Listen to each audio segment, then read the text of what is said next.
दोस्तों, आज की जो मैं सच्ची घटना आपके लिए लेकर आई हूँ, जो आपको सोचने पर मजबूर कर देगी कि कि हमारा जो समाज है और जो समाज में रह रहे लोग हैं वो किस दिशा में जा रहे हैं और उनकी सोच को क्या होते जा रहा है।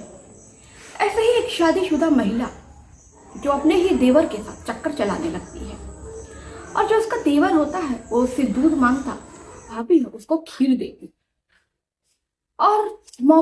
और मौका तलाश करके वो महिला जो है उसको अपनी योनि देती। तो दोस्तों, ये जो घटना है पूरे समाज को शर्मसार कर देने वाली घटना है कि एक कैसे शादीशुदा महिला जो अपने ही देवर के साथ अवैध संबंध बनाती है। खुलासा ऐसे होता है कि जब वो महिला पुलिस पकड़ के थाने लाती है तो कुछ ऐसी बात बताती है, कुछ ऐसा कहती है जिसे सुनने के बाद आपकी जो निगाहें हैं वो शर्म से झुक जाएगी। तो दोस्तों, इस घटना को पूरा जानने के लिए वीडियो को पूरा देखिए। आदाब, शक्ति का नमस्कार, हाजिर में फिर एक बार आप लोगों के साथ। उम्मीद है हाईवे क्राइम तक की फैमिली अच्छी होगी, स्वस्थ होगी, मस्त होगी, अपना ख्याल रख रही होगी। इस घटना का जिक्र करूं दोस्तों, इससे पहले आप लोगों से एक छोटी सी गुजारिश है कि चैनल पर जो नए हो दोस्तों, तो चैनल को सब्सक्राइब कर लो, वीडियो को लाइक कर दो, बेल आइकन को क्लिक कर दो। और आप चाहते हो दोस्तों कि मैं अपनी वीडियो में आप लोगों का नाम लूं, तो अपने नाम के साथ साथ अपने जिले, मोहल्ले, कस्बे का नाम भी करके जरूर बताया करो। तो चलो दोस्तों, इस कहानी की शुरुआत करते हैं। दोस्तों, ये जो घटना है वो देवरिया की घटना है, लेकिन जो इस घटना की शुरुआत है वो गोरखपुर से होती है। गोरखपुर के रहने वाले निर्मल गुप्ता जो अपनी पत्नी और 3 बेटियों के साथ रह रहे थे। निर्मल की 3 बेटियां थी, एक का नाम सरिता था, एक का नाम कविता था और एक का नाम रीना था। वो अपनी दोनों बेटियों की शादी करती थी।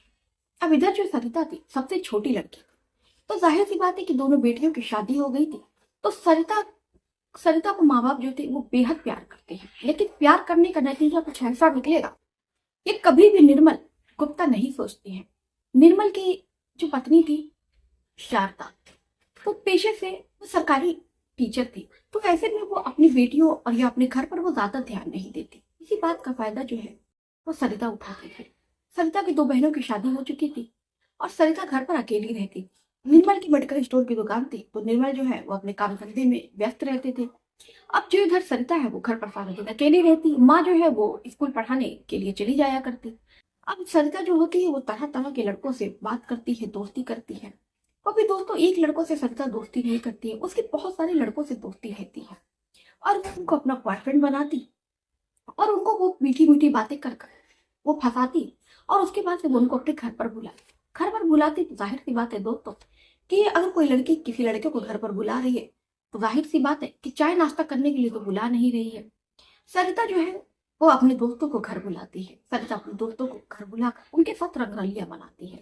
इस बात से बेखबर अनजान उसके माता पिता थे कि जो उसकी छोटी बेटी है पीठ पीछे उनके क्या कर रही है। घर पर हर रोज घर पर निर्मल और ना ही शारदा घर पर होती। तो जो सरिता थी वो आस पड़ोस के लड़कों से दोस्ती करती, कुछ वो फेसबुक के लड़कों से दोस्ती करती, इंस्टाग्राम के लड़कों से दोस्ती करती, उनके साथ वो गंदी गंदी बातें करती, गंदे गंदे चैट करती। उसके बाद से वो उनको घर पर बुलाती। घर पर जब बुलाती तो उनके साथ गंदी गंदी हरकतें करती, उनके साथ वो शारीरिक संबंध बनाती। सरिता इस बात से अनजान थी कि आस पड़ोस के लोगों को इसकी भनक लग जाती है। जाहिर की बात है दोस्तों, आस पड़ोस के लोग जब देखेंगे कि इनके घर में हर रोज इनके माँ बाप जो है वो घर पर रहते नहीं है और इनके घर में हमेशा लड़कों का जमावड़ा लगा रहता है, कभी कोई आता है कभी कोई आता है। अभी की तरह पड़ोस वाले भी सरिता से परेशान हो जाते हैं और इसकी शिकायत जो है वो निर्मल से करते हैं। पहले तो जो निर्मल है उनको इस बात पर विश्वास नहीं होता है कि इनकी बेटी कुछ ऐसा कर सकती है। जाहिर सी बात है जो माँ बाप होते हैं वो अपने बच्चों पर कुछ ज्यादा ही विश्वास करते हैं। इसी तरह जो निर्मल थे वो भी अपनी बेटी पर बहुत ज्यादा विश्वास करते हैं। उन्हें लगता है कि गांव के लोगों की तो आदत ही होती है लड़कियों को बदनाम करने की। और ऐसे में क्योंकि जो निर्मल थे शारदा थे काफी ज्यादा स्मार्ट लोग थे, क्योंकि जो शारदा थी वो भी सरकारी टीचर थी। घर में ना पैसे की कमी थी ना किसी चीज की कमी थी। घर का माहौल भी जो था स्टैंडर्ड माहौल था। ऐसे में लोगों को लगता है कि हो सकता है गांव वाले इनकी बेटी पे लांछन लगा रहे हैं, क्योंकि जो सरिता थी वो एडवांस कपड़े पहनती, बहुत मॉडर्न ख्यालात की थी, जींस टॉप पहनती। तो ऐसे में निर्मल को लगता है कि गांव वाले झूठ बोल रहे हैं। अब ऐसा ही एक दिन जो निर्मल है उनकी तबीयत खराब हो जाती है। तो वो मेडिकल स्टोर के जल्दी अपने घर पर, वो हमेशा अपने घर पर 6 बजे चले आया करते थे, लौट आया करते थे। इस बार वो 4 बजे अपने घर पर आ जाते हैं। अब इत्तेफाक से दोस्तों होता कुछ ऐसा है कि सरिता जो है अपने एक दोस्त को बुलाकर कमरे में उसके साथ गलत काम कर रही थी। अब इधर जो निर्मल है जब घर में आते हैं और उसके बाद से घर में डायरेक्ट वो खुद जाते हैं, उसके बाद से वो अपने कमरे में जाते हैं, उसके बाद से वो सरिता को आवाज लगाने की कोशिश करते हैं, लेकिन जो घर में सरिता कहीं भी नहीं मिलती। अब सरिता को वो यहाँ वहां खोजने लगते हैं। उसके बाद से दोस्तों सरिता के वो कमरे की ओर बढ़ते हैं, तभी जो सरिता के कमरे से अजीब तरह की आवाजें आ रही थी। अब जैसे ही निर्मल ये बात सुनते हैं, उनको पड़ोसी की बात याद आने लगती है। अब निर्मल भी सोचते हैं कि क्या सही में वास्तव में क्या ऐसा था कि मेरी लड़की मेरे पीठ पीछे ऐसा कुछ कर रही थी। अब निर्मल जो है वहीं पर खिड़की के ऊपर एक छोटा सा ताक होता है, निर्मल बिना आवाज किए सीढ़ी लगाकर वहां पर चढ़ने की कोशिश करते हैं और उसे झांकने की कोशिश करते हैं। तो बंद कमरे में दोस्तों ऐसा कुछ हो रहा था कि जिसे देखने के बाद निर्मल जो है सीढ़ियों से गिर पड़ते हैं और सर पकड़कर बैठ जाते हैं और कहते हैं कि मेरी बेटी ने ही मुझे हरा दिया, मेरी बेटी मेरे ही पीठ पीछे इतना गंदा काम कर रही थी और मुझे ही इस बात की फर्क नहीं थी। तो कमरा का नजारा कुछ ऐसा होता है कि जो सरिता की निर्वस्त्र होकर वे उसके बदन पर एक कपड़ा रही है, वो एक लड़के के साथ गंदा खेलती रही थी, उसके साथ शारीरिक संबंध बना रही थी। अब जैसे ही निर्मल अपनी बेटी को नग्न देखते हैं और एक लड़के को नग्न बनाते हैं और देखते हैं कि जो लड़का है उनकी बेटी के ऊपर चढ़ा है और शारीरिक संबंध बना रहा है, ये देखने के बाद निर्मल के होश उड़ जाते हैं और उनको विश्वास नहीं होता है कि उनकी जो बेटी है उनकी परवरिश जो है वो इतनी गलत हो सकती है। निर्मल सीढ़ियों से ये देखने के बाद गिर पड़ते हैं। आवाज सुनकर बेटी जो है तुरंत कपड़ा पहनती है और दरवाजा खोल देती है। उसके बाद से वो अपने पापा को देखती है तो वो भी बिल्कुल हक्का बक्का चौंक जाती है। निर्मल सीढ़ियों से गिर जाते हैं, उनको काफी ज्यादा गंभीर चोट आती है। अब जो लड़का है लड़की है उनको अस्पताल लेकर जाते हैं। उसके बाद से जो निर्मल है वो थोड़ी दिन के बाद ठीक हो जाते हैं और निर्मल जो है अपनी बेटी से बात नहीं करते।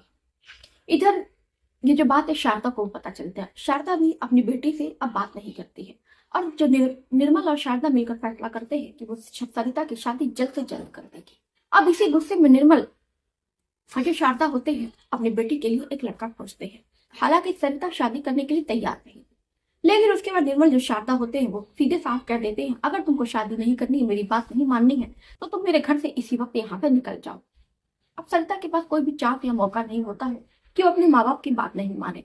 अब एक हफ्ते में ही जो निर्मल होते हैं वो अपनी बेटी की शादी करा देते हैं। निर्मल अपनी बेटी की शादी अजय गुप्ता से कराते हैं। अजय गुप्ता जो उत्तर प्रदेश देवरिया जिला का रहने वाला होता है, जो उनके ही किसी जान पहचान का दूर का रिश्तेदार होता है। वो फटाफट एक मंदिर में दोनों की शादी करा देते हैं। उसके बाद से अपनी बेटी को विदा कर देते हैं और उसके बाद से जो सरिता है वो अपने ससुराल आ जाती है और अपने पति के साथ रहने लगती है। कुछ दिन तक तो दोस्तों जो सरिता है अपने पति के साथ काफी ज्यादा अच्छे से जिंदगी गुजार रही थी, लेकिन कहते हैं ना दोस्तों कभी कभी जो लड़कियों का कैरेक्टर होता है इतना ज्यादा गंदा होता है, या क्यों कहिए कि वो अपनी आदतों से इतनी मजबूर होती है कि वो मुंह मारना नहीं छोड़ती।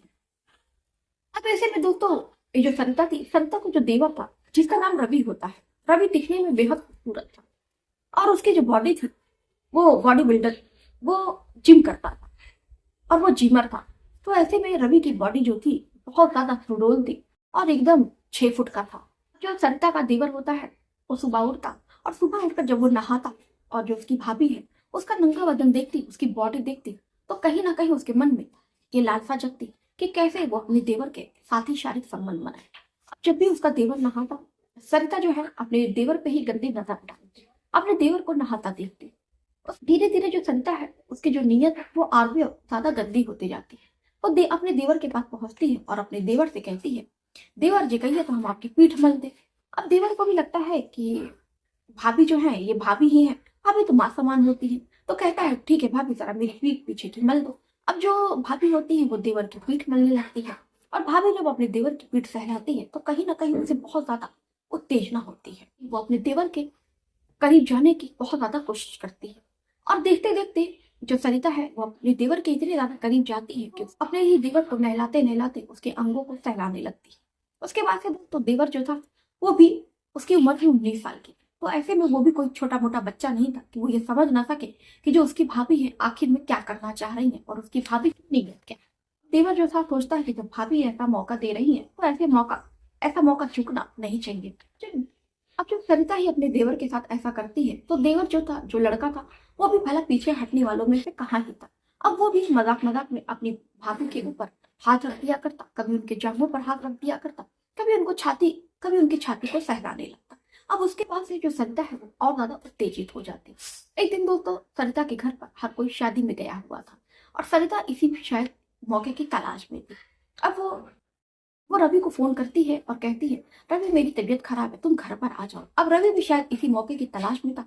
रवि तुरंत अपनी भाभी के बुलाने पर वो तुरंत घर चला जाता। तो उसके बाद उसकी जो भाभी है वो कहती है कि मेरा पैर दबा दो।